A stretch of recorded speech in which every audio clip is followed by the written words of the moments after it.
je lui en veux, je lui en ai voulu du moins sur les fausses rumeurs qui sont sorties sur moi. Après, je ne sais pas si tu veux qu'on revienne dessus. Moi, Oui, t'es sans tabou? oui, je suis sans On tabou. parle de tout. On C'est peut. Aquababe qui révélait non, qui disait on ne va pas entrer dans ces ambiguïtés sexuelles. Mm. Ça veut dire quoi? Comment tu l'as pris? Alors, on va être cash, hein, on va être cru parce qu'on est là pour être cash, hein, sans tabou. On a émis l'hypothèse que je sois gay. C'est ça, en fait. Ok, d'accord. Je vais le dire Pas ouvertement. directement. Pas directement, mais bon, On le comprend. on le comprend, c'est gros comme une maison, il est gay. Donc je vais le dire ouvertement, c'est pas parce qu'on respecte une fille et qu'on n'a pas envie de se mettre en couple avec elle qu'on est gay. Mais même au-delà du fait que de dire il est gay, il n'est pas gay, aujourd'hui je le dis, si j'étais gay, ça ne regarde que moi, et alors? Moi je ne juge pas le gay. Et on a le droit d'aimer les hommes. Et c'est là le problème dans cette société. Je suis obligé de le dire aujourd'hui. C'est le problème dans cette société actuelle, c'est qu'on est obligé de dénigrer, de toujours de dire ah il a fait du mal, ah il a frappé sa copine, ah il est gay parce qu'il fait pas ça, il est gay. Mais pourquoi on est obligé aujourd'hui en France de critiquer les gens? Et c'est ça qui marche. Le pire dans cette histoire, c'est que c'est ça qui marche, de critiquer les gens.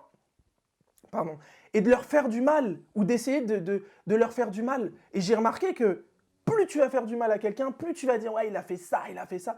Et plus en fait les gens vont faire du buzz et vont être contents. Pourquoi on n'est pas là à dire ah ce mec il me fait rire, waouh on l'applaudit, bravo. Non, Ça t'a fait du mal? ça m'a fait du mal quelque part qu'on dise des choses comme ça.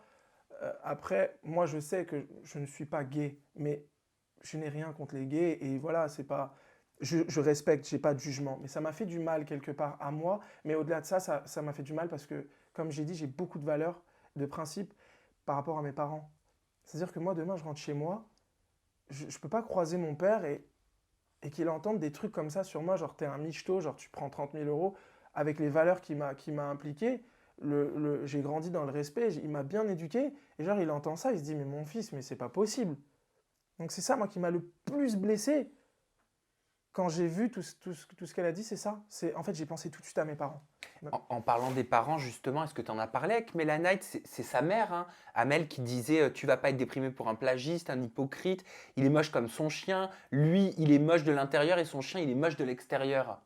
Non, je pense que ça m'a pas. C'était pour défendre sa fille. Oui, voilà, c'est pour défendre sa fille. Et sa maman, je la connais, donc je sais que c'est une maman en or.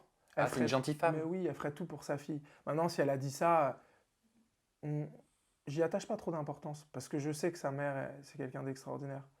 Et voilà. Donc, j'y attache pas beaucoup d'importance. Et si elle a fait ça, c'est dans le but justement de protéger sa fille. Donc, Remonter le moral. oui, voilà. Et aujourd'hui, alors, avec Mélanite, est-ce que vous avez réussi à passer outre? On a eu des discussions, on a eu des désaccords, hein, mais aujourd'hui, on a décidé de repartir à zéro. Et ça, vous allez le voir dans l'aventure. On est passé par des hauts et des bas, hein, mais vous allez le voir dans l'aventure. J'ai pardonné parce qu'on n'est pas tous parfaits. J'ai pardonné ce qu'elle a dit. Mais je lui ai demandé de ne plus faire ça. De plus faire ça parce qu'en faisant ça, en fait, elle ne se rend pas compte, mais quand elle fait des choses comme ça, elle me salit moi, mais elle nous salit nous après. Parce que elle n'avait pas prédit qu'on allait se mettre ensemble quelques semaines après. Et je lui dis, tu vois ce que tu as dit, c'est incohérent, tu vois, avec tes pensées. Tu vois, aujourd'hui, on est ensemble. Tu vois, tu nous as salis. Tu pensais me faire du mal, mais finalement, tu nous as fait du mal parce que maintenant, on va devoir prendre l'éponge et nettoyer tes paroles. Tu vois. Donc ça, elle l'a bien compris. Elle a bien compris que ça c'était dans mes valeurs et qu'il ne fallait plus faire ça. Parce que moi, demain, on se quitte. Elle peut avoir fait tout le mal du monde. Mais aujourd'hui, j'en ai des trucs sur elle, j'en ai des doses, comme tout le monde a des doses sur tout le monde. Mais jamais j'irai dire une chose sur elle, de sa vie intime, de machin, de sa mère, de... Jamais. Jamais, jamais, parce que ça fait partie de mes valeurs. Jamais. Et je la défendrai toujours, même si c'est fini demain, c'est fini, machin et tout. On a vécu des moments extraordinaires dans le bonheur. Salut, j'ai rien à dire sur elle. Moi, je suis comme ça. Je dis, tu marches avec moi, tu respectes ça. Sinon, c'est terminé. Elle a compris. Donc, du coup, on est ensemble. Eh ben, c'est parfait. Et je te propose qu'on finisse cette interview sur cette note, Ouais. cette touche positive, parce que de toute façon, il va falloir suivre et vous découvrir tout ce qui s'est passé, les montagnes que vous avez traversées avec Mel dans La Villa des Cœurs Brisés saison 6. Ouais. Voilà. Non Grave. mais désolé, j'avais un petit Roland de Rio au même moment qui remontait.